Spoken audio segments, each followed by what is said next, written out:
not against jobs, I'm not against economic impact, but the 14,000 renewable jobs and the $480 million impact the commercial and sport fishery provides to Alaska and the nation is not worth sacrificing for a short-term gold and copper mine. Resources where they are today, the copper and the molybdenum and the gold, where they've been discovered, couldn't be in the worst place in the world. It is at the headwater of both river systems that produce a large number of sockeye, wild sockeye that has sustained me and my family for generations.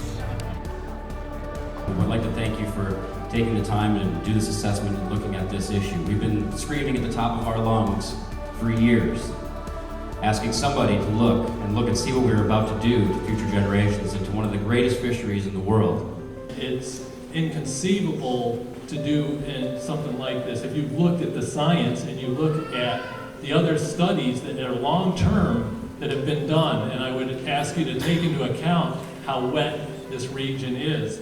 The analysis simply doesn't bode well for an area like Bristol Bay.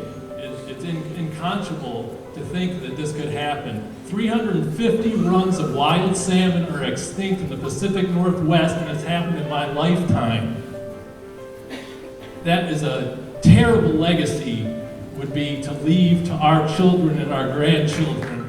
My name is Sidney Nelson. I live in Dillingham, Alaska. My family and I are subsistence eaters. We put up king salmon for extended family use every year.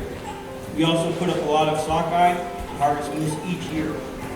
Thank you for coming to Alaska to assess the greatest sockeye salmon fishery in the world.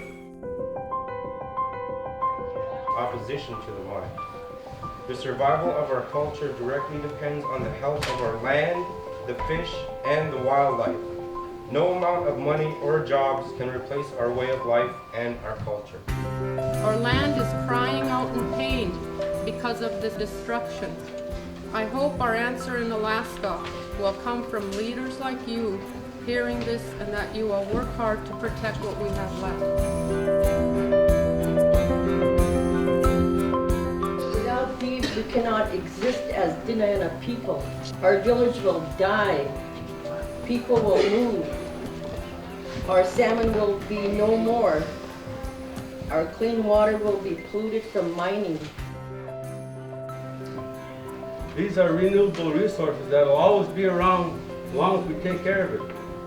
And we're asking EPA to use you guys' authority and do what you guys have to do to protect our culture and our way of life. Thank you.